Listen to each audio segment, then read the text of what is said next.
I turned 68 last month. Had a quiet dinner with my daughter and her family, nothing fancy. And sometime during the evening, my granddaughter asked me to help her reach something on a high shelf in the pantry. I walked over, stretched up, and grabbed it without thinking twice. Later that night, my daughter said something that stuck with me. She said, "Mom, you know my friend Karen? She's only 62 and she can't reach overhead anymore without her shoulder hurting. You're in better shape than you realize." That got me thinking about what it actually means to be in good shape at this age. Not magazine cover shape, not running a marathon shape, just functional, strong in the ways that matter for daily life. I'm Elizabeth Brennan. I spent most of my working life as a physical therapist in community health centers, working with people recovering from injuries, from surgeries, from strokes, people trying to regain what they'd lost. And I learned something over those years. Strength isn't just about muscles. It's about what those muscles allow you to do, the life they allow you to live. I've been retired now for 3 years, and I watch my friends, my neighbors, people I see at the library or the farmer's market, and I notice differences. Some people move through their days with a kind of ease. Others are struggling in ways they probably don't even recognize yet. Today, I want to talk about 6 things, 6 abilities that, if you still have them, mean your body is stronger than most people your age. Not perfect, not pain-free, but strong in the ways that actually matter. If you're willing to subscribe, I'd appreciate it. What I'm sharing comes from years of watching bodies age, some gracefully, some not. The difference often comes down to awareness, knowing what you have and protecting it. So let me start with the first one. Can you still carry groceries from your car into your house in one trip? I don't mean one light bag. I mean several bags, the kind of load you get after a normal shopping trip. 20, 30 pounds distributed between both hands. Most people don't think about this until they can't do it anymore, until they start making multiple trips, or asking someone to help, or getting delivery because it's just easier. But carrying groceries tests something important: your grip strength, which is surprisingly predictive of overall health, your shoulder stability, your core strength, your ability to navigate steps or uneven ground while loaded down. I knew a woman named Barbara. She was 71 when I met her at the clinic. She'd come in for some balance issues, nothing major. During our conversation, she mentioned that grocery shopping had become difficult. I asked what she meant. She said, "I can still shop, I can push the cart, I can load the car, but when I get home, I have to bring things in 1 or 2 items at a time. My hands they don't grip like they used to, and carrying multiple bags makes me feel unsteady." We did some tests. Her grip strength was well below what it should have been for her age. Her shoulder muscles had weakened from years of not using them fully. Her core had gotten soft. The thing is, Barbara didn't think of herself as weak. She was active. She walked regularly. But she'd stopped doing activities that required her to carry, to lift, to use her upper body strength. And slowly, without noticing, that strength had disappeared. We worked together for about 8 weeks. Resistance exercises for her hands and forearms, shoulder strengthening, core work, nothing intense, just consistent. 2 months later, Barbara went grocery shopping and carried everything inside in one trip. She called me that afternoon, said she'd actually gotten a little emotional standing in her kitchen with all those bags around her. She'd gotten back something she didn't realize how much she missed. This week, pay attention when you shop. Can you comfortably carry multiple bags? Do your hands feel strong gripping the handles? Can you walk steadily with that weight? If yes, your upper body strength and grip are holding up well. If not, that's something worth addressing before it gets worse. The second thing is whether you can still squat down to pick something up off the floor and stand back up without grabbing onto anything. Not getting down on your knees, squatting, bending your knees, lowering yourself down, picking up whatever you dropped, and standing back up. This movement requires so much: hip flexibility, knee strength, ankle mobility, balance, core stability, the confidence that your body will cooperate. I was at the library a few weeks ago, dropped my book while I was browsing. Without thinking, I squatted down, picked it up, stood back up. The woman next to me, probably in her mid-70s, watched me do it. She said, "I can't do that anymore. Haven't been able to for years. If I drop something now, I have to find something to hold on to, or I just leave it there until someone helps me." That stayed with me. The idea of leaving dropped items on the floor because retrieving them is too risky. The squat is one of the most fundamental human movements. Children do it naturally, but somewhere along the line, many of us lose it. Our hips get tight, our knees get stiff, our balance gets shaky, and we stop squatting. And once you stop, it gets harder and harder to start again. Research shows that the ability to squat and stand is one of the best predictors of functional independence. It means your lower body still has the strength and flexibility to handle the demands of daily life. I worked with a man named Victor when I was still practicing. He was 66. He'd stopped being able to squat about 3 years earlier. He told me it happened gradually. First it was uncomfortable, then it was difficult, then it was impossible. By the time he came to see me, he'd adapted his entire life around this limitation. He used a reacher tool to pick things up. He avoided dropping things. He organized his home so everything was at waist level or higher. But he was tired of the accommodations. He wanted the ability back. We started carefully, just working on his hip and ankle flexibility, then adding strength work for his quads and glutes, then practicing the movement pattern itself, starting with partial squats and gradually going deeper. It took time, months, honestly, but Victor got it back. And he told me it changed more than just his ability to pick things up. It changed how he felt about his body. He trusted it again. Try it today. Put something light on the floor. Squat down and pick it up. Can you do it smoothly? Do you feel stable? Or do you need to modify the movement, turn it into something else? If you can still squat, that's significant. If you can't, it's worth working on. This movement is too valuable to lose. The third thing is being able to get up from bed in the morning without that moment of hesitation where you're not sure your body is ready. I know mornings get harder as we age. Joints are stiff, muscles are tight. Everything takes a little longer to warm up.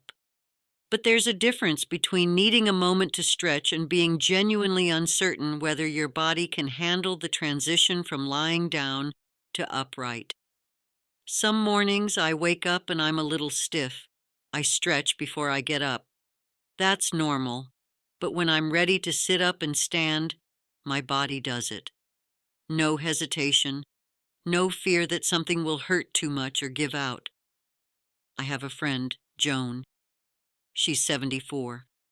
She told me recently that getting out of bed has become a process. She has to roll to her side, push herself up with her arms, sit on the edge for a minute to make sure she's not dizzy, then carefully stand using the nightstand for support. Every single morning. She said it with a kind of resigned acceptance, like this is just what happens when you get older. But it's not, or at least it doesn't have to be. That hesitation, that fear, that complicated process, it all points to declining core strength, reduced trunk stability, and possibly some balance issues. When your core is strong, when your back and abdominal muscles are working well, you can sit up from lying down without using your arms. You can transition from horizontal to vertical smoothly because your body has the strength and control to make it happen. I've seen people in their 80s who can sit straight up from a lying position, and I've seen people in their 60s who can't. The difference isn't age, it's what they've maintained. Pay attention tomorrow morning. How do you get out of bed? Is it one smooth movement, or is it a series of careful, calculated steps?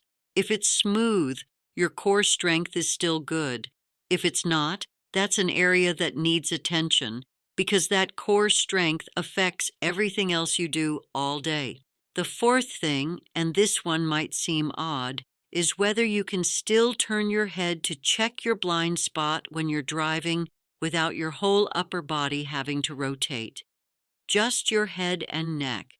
Quick glance over your shoulder, then back to looking forward. Most people don't think about neck mobility until it's gone, until they realize they can't turn their head anymore, can't look behind them without turning their entire torso. This matters for more than just driving. It matters for awareness, for safety, for being able to respond to your environment. I noticed this in myself a few years ago. I was backing out of a parking space and realized I was having to twist my whole upper body to see behind me. My neck wasn't rotating the way it should. That was alarming. Not painful exactly, just limited. I started working on neck mobility, simple stretches, gentle rotations, range of motion exercises. Within a few weeks, I'd regained most of what I'd lost. But it made me realize how easy it is to lose these things without noticing. You compensate automatically. You turn your whole body instead of just your head. You adjust your mirrors. You avoid situations that require that movement. And slowly, your range of motion shrinks. I worked with a woman named Irene. She was 69. She'd stopped driving at night because she didn't feel safe. When we talked about it, she eventually admitted she couldn't turn her head to check for cars. She'd been in a few close calls. Her neck had become so stiff that she had maybe 30 degrees of rotation instead of the 80 or 90 she should have had. We worked on it. It wasn't easy. Years of stiffness don't release quickly, but gradually her range improved. She started driving at night again, said it felt like getting back a piece of her freedom. Check this yourself. Sit in a chair, keep your shoulders facing forward, turn your head to the right, then to the left. How far can you go? Can you see behind you? Or does it stop halfway? Full neck mobility means you can still orient to your environment. Limited mobility means you're losing that ability, and that makes you vulnerable.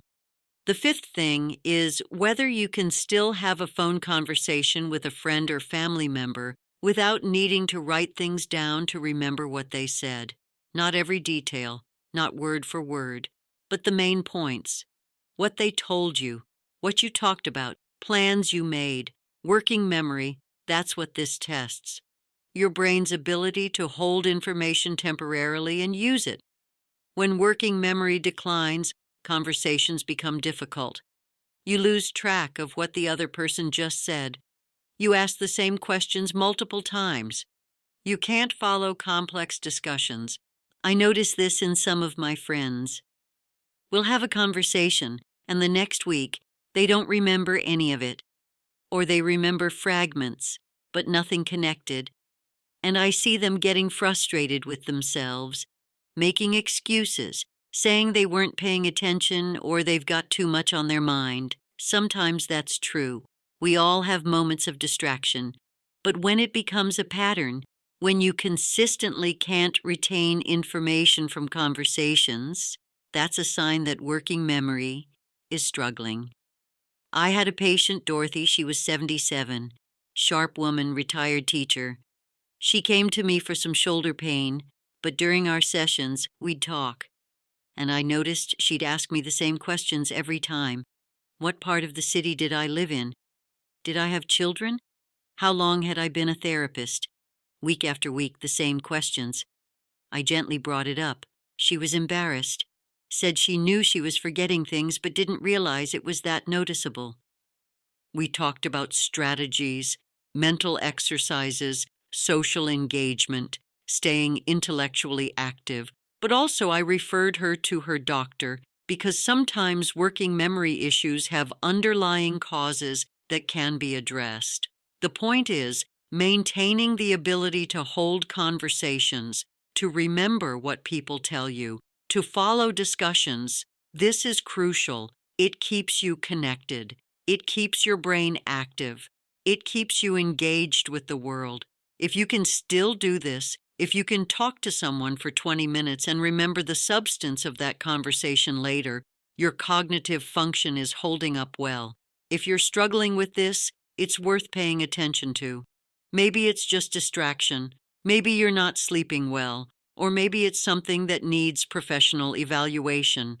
Now, the sixth thing, and this might be the most important one. Can you still do something physically challenging without needing to recover for days afterward?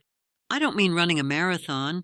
I mean something like spending an afternoon working in the garden, or helping a friend move some furniture, or taking a day trip that involves a lot of walking. When you're done, are you tired? Sure, that's normal. But can you function the next day? Or do you need 2, 3, 4 days to feel normal again? Recovery time is one of the most telling indicators of overall physical condition. When your body is strong, when your systems are working well, you bounce back quickly. When they're not, even minor exertion leaves you depleted for days. I spent a Saturday last month helping my daughter clean out her garage. We were moving things, lifting boxes, organizing. I was on my feet for about 4 hours. That night I was tired, sore the next day. But by Monday I felt fine. My body had recovered. A friend of mine, Louise, she's 71. She helped her daughter with something similar a few weeks ago. She told me she was exhausted for 4 days afterward. Couldn't do much of anything. Her body just wouldn't bounce back. That's the difference, not whether you can do the activity, whether you can recover from it. Extended recovery times mean your cardiovascular system isn't as efficient. Your muscles aren't repairing as quickly. Your overall resilience has decreased. This doesn't mean you should stop doing things. Actually, the opposite. Staying active helps maintain that recovery ability. But it does mean you need to be realistic about your limits and pay attention to what your body is telling you. If you can still do moderately challenging activities and feel recovered within a day or two, your body has good resilience. If you're needing longer recovery periods, that's information. It might mean you need to build more gradually. Or it might mean you need to look at nutrition, sleep, overall health factors. So those are the 6 things: carrying moderate loads, squatting to pick things up, getting out of bed smoothly, turning your head freely, remembering conversations, recovering from activity within a reasonable time. If you can do all 6, your body is stronger than most people your age. Not perfect, not without limitations, but strong in functional, meaningful ways. If you're missing 1 or 2, that's not a crisis. It's information. It tells you where to focus your attention. Because here's what I learned over all those years working with people.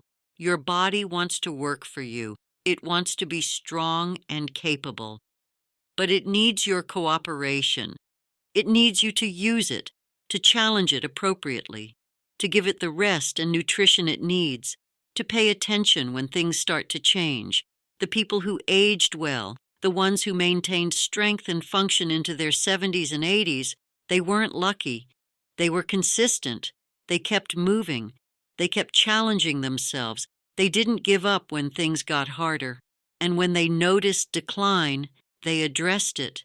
They didn't just accept it as inevitable. That's what I want you to take from this. These 6 abilities aren't fixed. They can be maintained. Often, they can be improved. But only if you know what you're working with. Only if you honestly assess where you are. So this week, pay attention. Notice how your body moves through these daily tasks. Don't judge it. Just observe. Can you carry your groceries? Can you squat? Can you get out of bed easily? Can you turn your head? Can you remember conversations? Can you recover from activity? Where you still have these abilities, appreciate them, protect them, keep using them so you don't lose them. Where you're losing them, that's not a failure. It's an opportunity to make changes before small limitations become big ones. Your body at 68 or 75 or 82, it's not the same as it was at 40. That's just reality. But it can still be strong. It can still be capable. It can still allow you to live the life you want to live. If you know someone who might benefit from hearing this, someone who's trying to figure out how to stay strong as they age, share it with them. Sometimes it helps to know what to pay attention to, what actually matters. Thank you for being here today. I hope this gave you something useful to think about.